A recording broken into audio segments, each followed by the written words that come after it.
Oui. Alors, nous sommes à la diapositive 1 pour nos hosts et co-hosts. C'est très bien.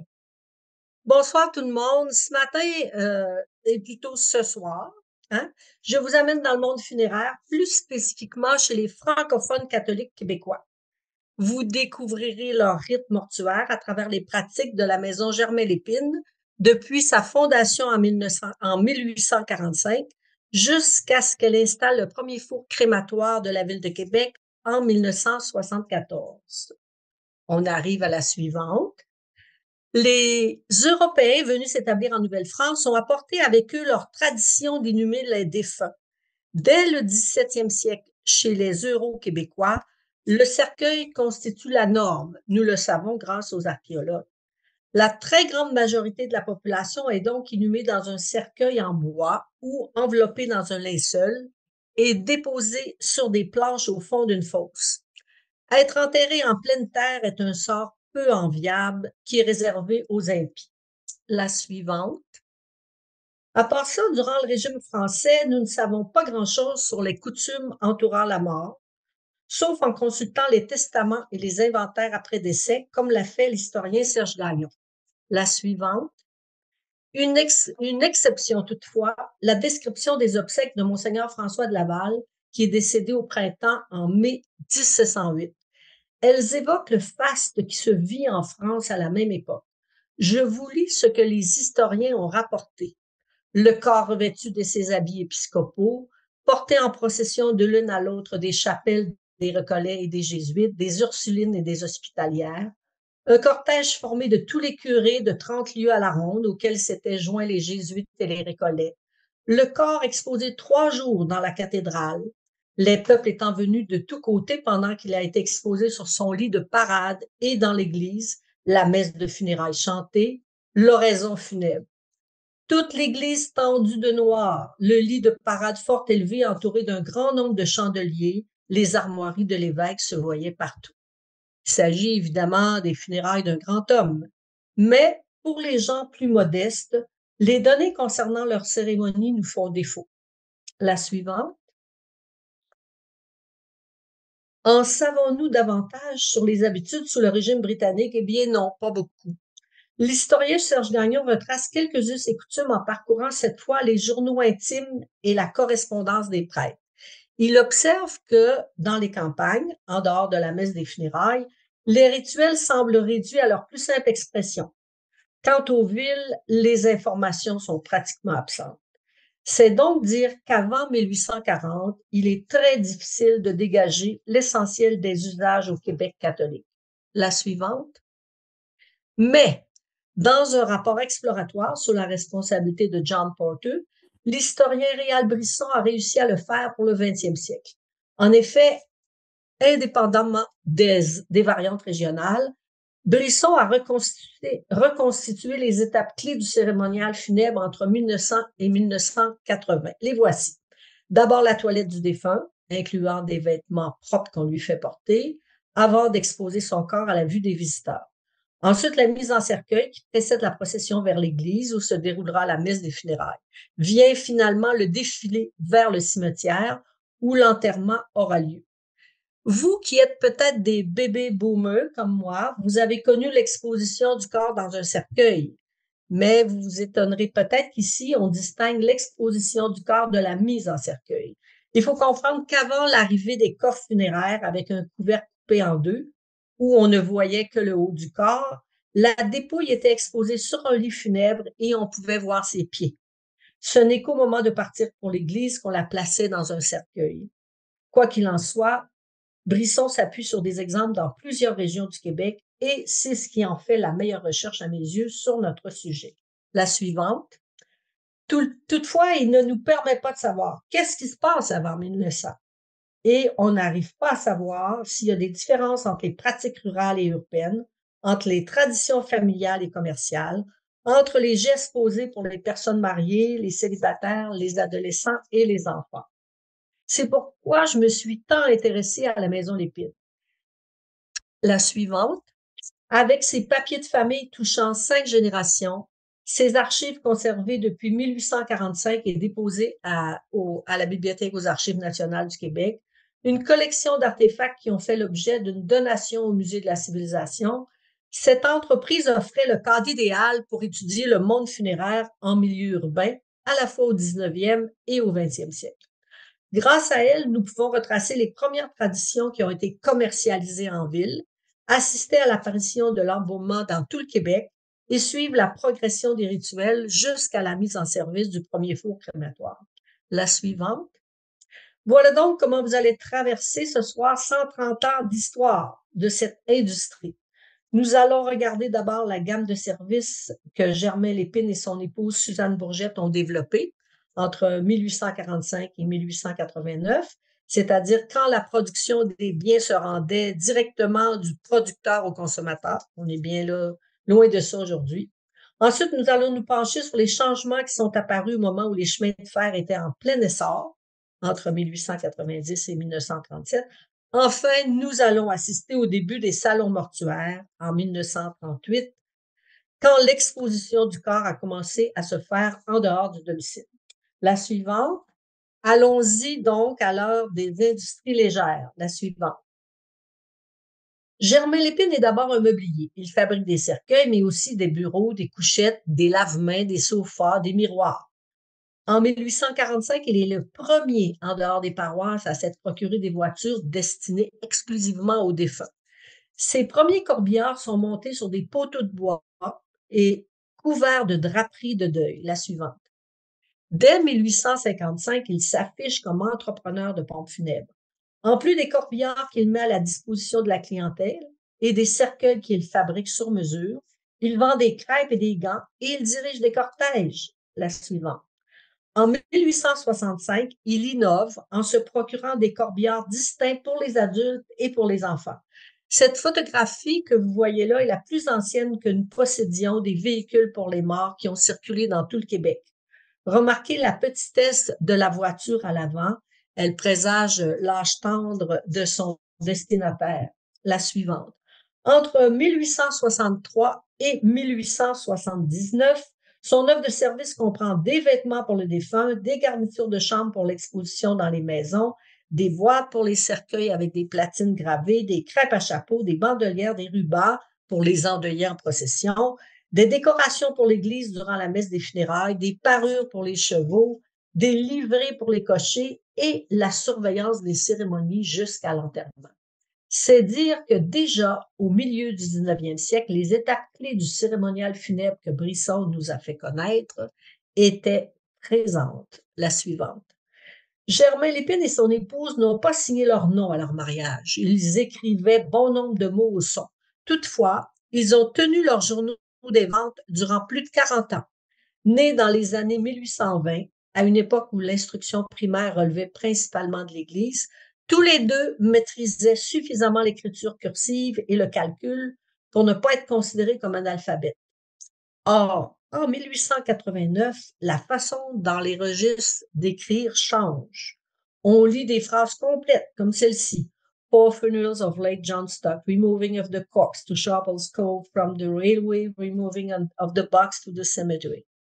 On comprend que la dépouille du défunt John Stock voyageait dans un cercueil à bord d'un train qui s'est arrêté dans une anse de céleri.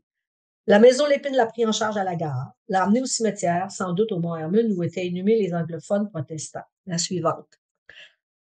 À cette époque, Lépine père a 68 ans. On le voit ici posant fièrement à côté de deux petites voitures blanches pour enfants, attelées à des poneys au pelage neigeux.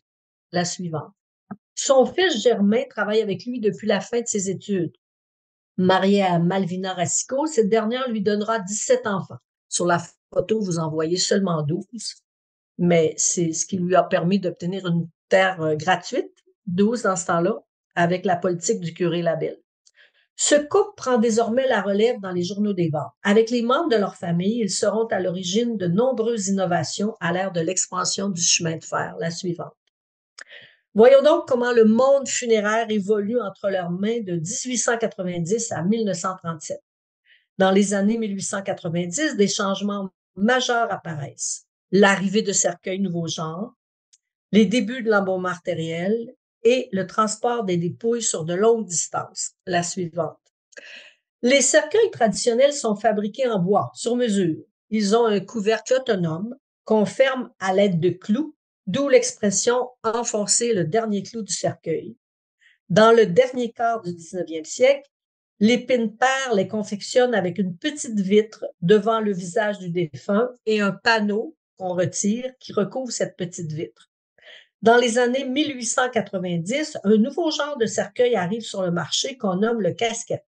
Ce cercueil moderne est rectangulaire par opposition au cercueil traditionnel qui a un élargissement au niveau des épaules. Il s'ouvre comme un coffre à bijoux. Il subira plusieurs modifications avant de devenir un lit somptueux, montrant à la vue la personne décédée jusqu'à la taille. La suivante. L'arrivée du cercueil moderne coïncide avec les premiers embaumements réalisés par la Maison Lépine.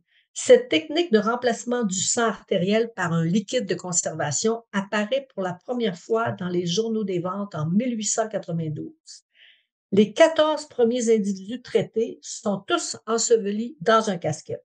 On serait tenté de conclure que les nouvelles tombes servaient seulement aux personnes embaumées, mais pas du tout. Même en 1937, comme le signale Robert Lépine, il y avait des familles aisées qui ne voulaient pas entendre parler de l'embaumement, s'imaginant qu'on mutilait le corps. Elles achetaient quand même ces coffres luxueux qu'elles choisissaient en noyer noir. La suivante. Adélard Lépine est le père de l'embaumement artériel au Québec. Il est le fils aîné de Lépine-fils et le petit-fils du fondateur de la célèbre entreprise. Après avoir réalisé 14 traitements de cadavres, entre 1892 et 1894, il sera aux États-Unis en 1896 prendre des leçons au Champion College of Embalming à Springfield dans l'État de l'Ohio. De retour à Québec en 1897, Adélard Lépine ira à nouveau parfaire sa formation, cette fois à New York, en 1899, auprès du docteur Auguste Renoir, un Louisianais qui enseignait partout en Europe. Dans les années suivantes, Lépine Adélard exercera son art, notamment auprès des membres d'ordres religieux à Québec, tels que les Oblats de Marie Immaculée, les Pères du Saint-Sauveur et les Frères des écoles chrétiennes. Ce qui montre bien que l'Église catholique, contrairement à ce qu'on a souvent avancé, ne s'opposait pas à l'embaumement artériel en 1900. La suivante. Le troisième grand changement que l'on observe dans les registres à partir de 1890, c'est le transport des dépouilles sur de longues distances. Encore une fois, je vous signale que la très grande majorité de ces dépouilles n'ont pas subi de traitement de conservation. Elles voyagent dans des tombes enfermées dans une boîte de sûreté, qu'on appellera plus tard fausse tombe, marquée d'une platine gravée. Durant la deuxième phase de l'industrialisation au Québec, on verra s'accroître l'exode rural, la spécialisation des métiers, la mise sur pied d'usines de grande dimension et le développement de marchés extérieurs tournés vers les États-Unis et le Royaume-Uni. Par conséquent, les personnes qui meurent à Québec même ne sont pas nécessairement originaires de la cité. Les familles rapatrient leurs morts dans leur lieu d'origine.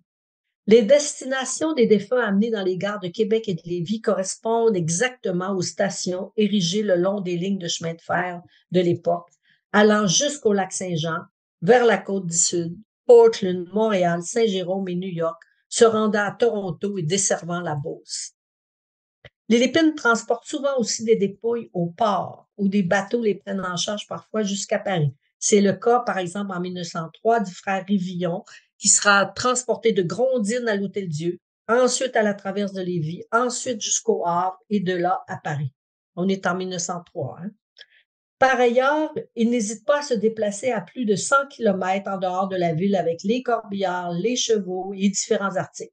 Par exemple, pour le seigneur de la Pocatière, Élisée Dionne, qui est décédé dans son manoir en 1892, ils partent emportant avec eux un casquette en noyer noir plombé, une platine gravée, une boîte de sûreté, 6 bandelières en soie cordée, 7 bandelières en mérino, 14 paires de gants de kid, 8 paires de gants de fil, 9 douzaines et demie de crêpes à 2 piastres, 4 douzaines et demie de crêpes à 3,50 $ et les habillements pour les chevaux. La suivante. Le faste des cérémonies au tournant du 20e siècle se traduit par de nombreux témoignages.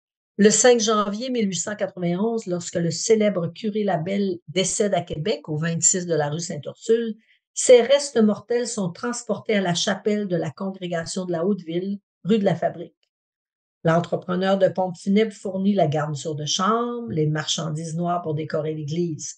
Après son séjour en chapelle ardente, Monseigneur Labelle est enseveli dans un casquette en noyer noir garni, plombé, marqué d'une platine gravée.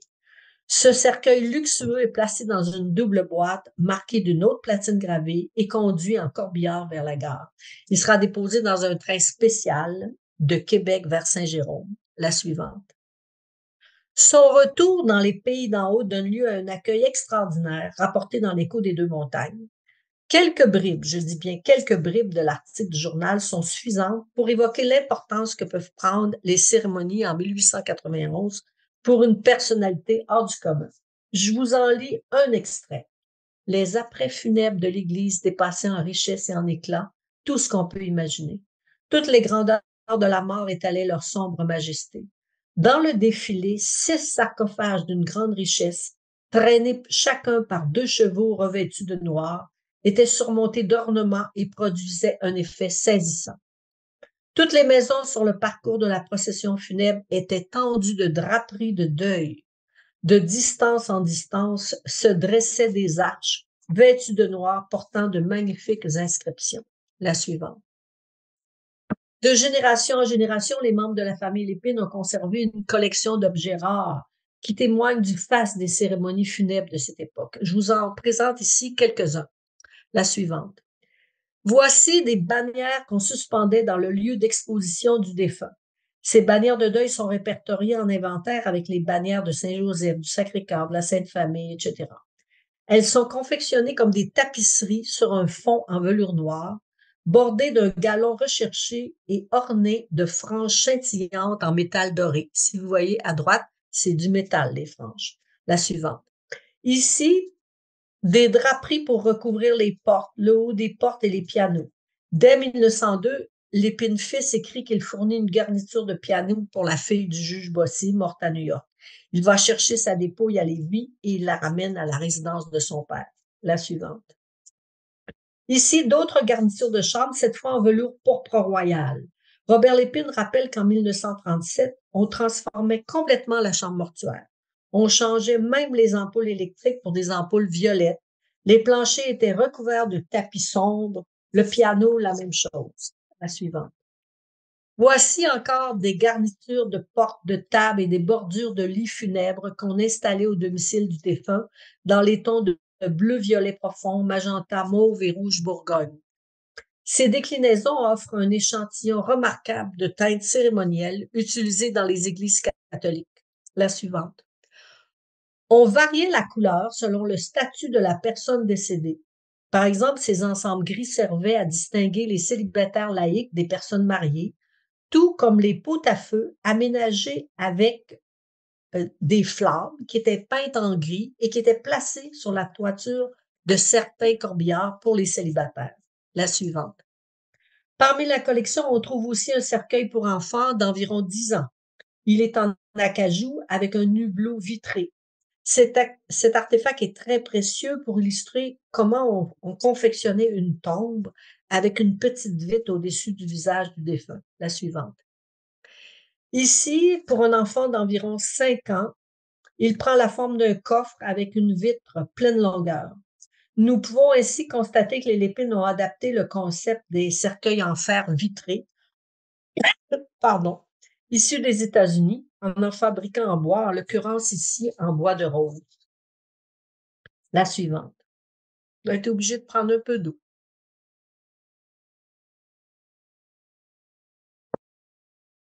Pardon. À compter de 1865, la clientèle est donc assurée de pouvoir trouver chez Lépine une boîte de sûreté pour le cercueil et une platine gravée. La commande la plus courante est un cercueil plombé, couvert en drap, avec une platine gravée et une double boîte. Même après la fin des grandes épidémies à Québec, la plaque à graver continue de demeurer populaire, d'autant plus qu'on déplace beaucoup de cercueils sur les trains et sur les bateaux. La suivante. Reconnue pour servir les pauvres autant que les riches, l'entreprise organise des expositions prestigieuses pour l'élite marchande, libérale, politique et cléricale. La façon de créer une atmosphère de circonstance, raconte Robert Lépine, était d'assombrir les maisons, de convertir la chambre d'exposition en un genre de chapelle avec des candélabres, des chandeliers, des crucifix, des plantes vertes, des lampions, dans un cadre qui transformait les gens jusque dans le plus profond d'eux-mêmes. Les lampions et les chandelles vacillaient continuellement 24 heures par jour, veillant en quelque sorte le défunt comme une prière pieuse, même quand les membres de la famille étaient absents. En entrant dans la pièce, les visiteurs se dirigeaient immédiatement devant le cercueil, s'agenouillaient sur le prie-dieu. Des membres de la famille venaient les rejoindre et faisaient une prière, après quoi on aspergeait le défunt d'eau bénite à l'aide d'un bénitier et d'un goupillon. La suivante. Ces objets étaient particulièrement prisés lorsqu'on organisait des chapelles ardentes pour l'élite cléricale, comme on peut le voir ici dans les années 1920. La suivante. Cependant, la pièce maîtresse du rituel funèbre reste sans conteste le corbière en bois tiré par des chevaux. Les Lépines ont déjà possédé en même temps jusqu'à 10 voitures hippomobiles pour transporter les morts. Leurs descendants ont choisi de conserver pour la postérité 3 d'entre elles qui ont été acquises par le Musée de la civilisation. Lesquelles? La suivante. D'abord, à gauche, ce corbillard blanc pour enfants, un véritable carrosse princier de style néo-gothique avec un décor à base de boules, de feuilles d'acanthe et de fleurs de lys. Ensuite, à droite, ce corbillard ovale pour adultes de style classique, de couleur noire de jet avec des fanaux en cuivre doré. Ces 2 corbillards ont rejoint la vaste collection de voitures à chevaux de Paul Bienvenu. La suivante. Quant au troisième, il a été dessiné par Adélard Lépine au tournant du 20e siècle et réalisé entièrement par des artisans québécois. Son histoire est si exceptionnelle et son design baroque si original que le Musée de la civilisation a choisi de l'installer entre ses murs. En 2024, il sera indéniablement un des objets spectaculaires de la prochaine exposition organisée par notre institution nationale. Ce sera vers septembre, j'espère qu'on s'y retrouvera, nous tous. La suivante.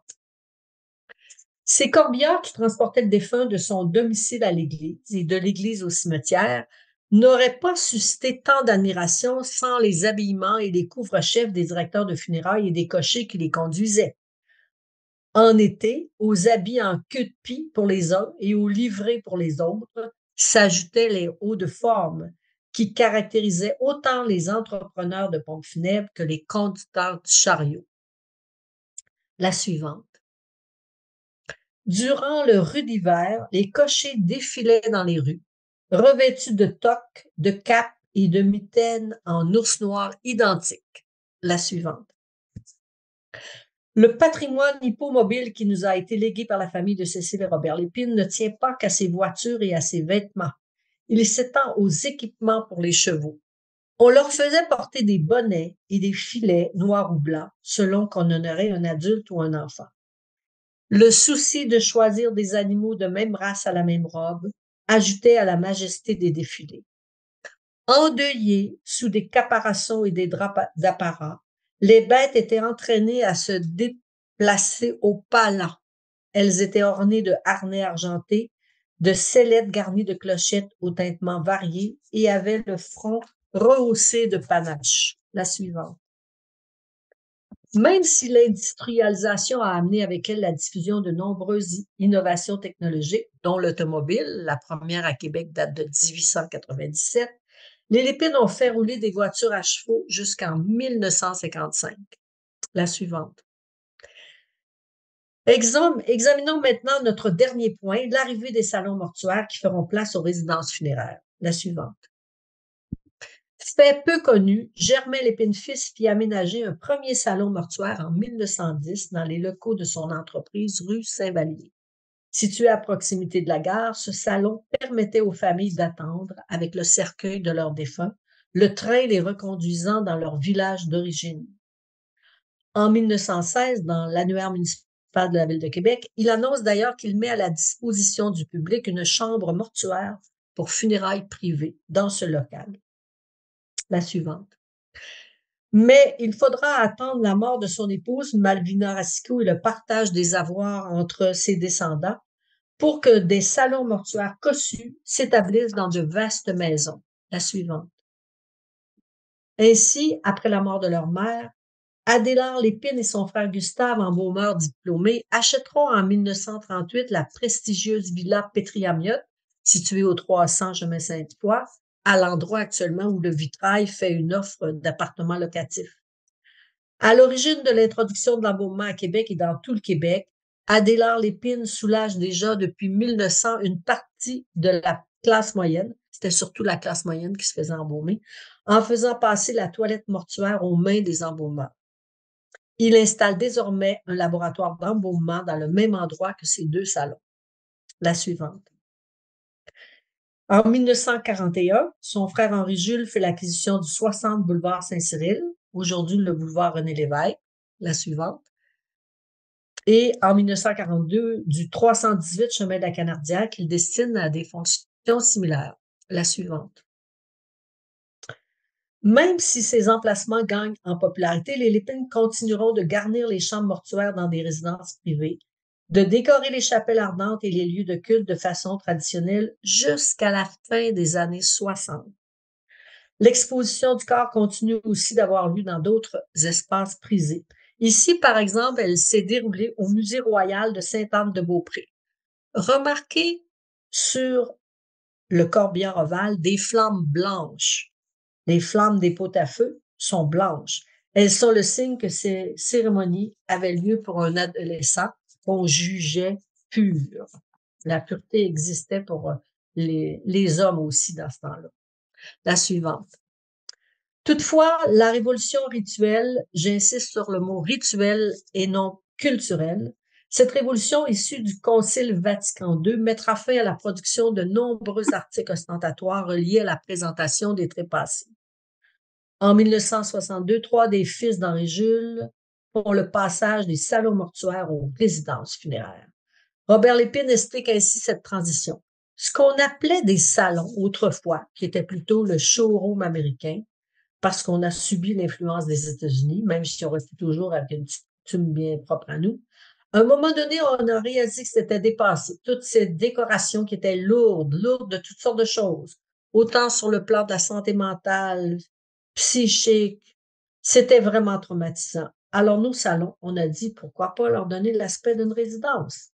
Ils font construire alors une résidence funéraire au 28-15 chemin des Cartes-Bourgeois. Ils rénovent celle du chemin Saint-Louis. Ils procèdent à l'ouverture d'une autre sur la première avenue à Charlesbourg. Ils en construisent une encore sur la rue Bocage à Ville-Vanier.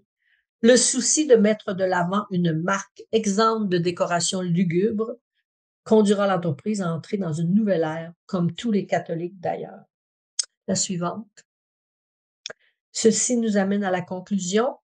Je l'aborderai en vous parlant de l'origine et de la fin des rituels des funérailles catholiques au Québec. La suivante. Au cours de mes recherches, j'ai découvert un ouvrage de 367 pages, publié à Paris en 1683 et écrit par le jésuite Claude-François Ménestrier. Inutile de vous dire que je l'ai tout lu. Ce dernier donne des conseils sur les décorums souhaitables pour les catholiques selon leur statut. Il est étonnant de voir à quel point ces avis ont pesé sur nos obsèques durant 300 ans, même dans les couleurs des tentures adaptées à différentes catégories de défunts. En parcourant attentivement son livre écrit en vieux français, bonne chance si jamais vous voulez faire la même chose, j'ai constaté de nombreuses similitudes avec les traditions prescrites à nos ancêtres. Je vous en cite seulement quelques-unes. Rappelez-vous, on est en 1683. Exposer les morts au milieu d'une tenture noire avec la croix, l'eau bénite et les cierges allumés. Dresser des lits de deuil comme si les corps étaient encore dans leur maison.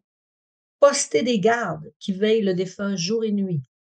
Faire accompagner le convoi funèbre avec un grand nombre de chevaux et de chariots.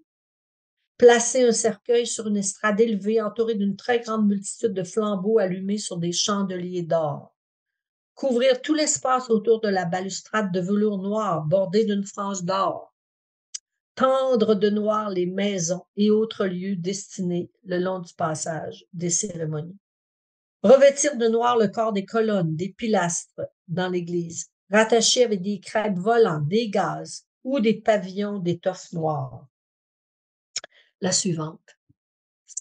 Ces coutumes étaient encore bien présentes dans le Québec des années 60. Que s'est-il donc passé pour qu'elles disparaissent?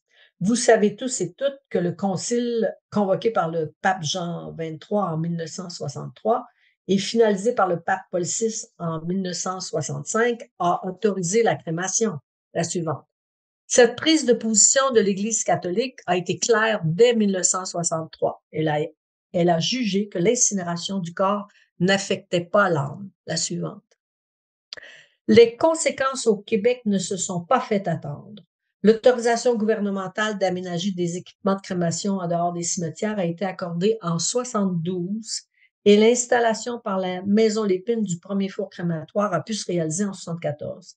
Dans la seule région de Québec, aujourd'hui, 80% des personnes décédées sont incinérées. La suivante. Mais ce que l'on connaît moins, ce sont les profonds changements voulus par le pape Jean XXIII pour un retour à l'esprit de la charité évangélique. Dans les résidences funéraires et les églises, on assiste à l'abandon progressif des prie-dieux. La position debout remplace l'agenouillement. Il y a une suppression graduelle de tous les éléments qui établissaient une distinction sociale entre les défunts. Les différentes classes de services, avec un nombre prescrit de cierges, de lampions, de chantres, de servants de messe et de volées de cloches, disparaissent. L'assouplissement des horaires pour les cérémonies destinées aux plus démunis, eux, ils devaient se contenter de se faire enterrer à 5 heures du matin. Tout ça a disparu. L'autorisation de la concélébration par les prêtres, parents ou amis de la famille est arrivée. La personnalisation des rituels au cimetière et tout ça a signé la fin du déploiement des tissus décoratifs et la fin de ma conférence.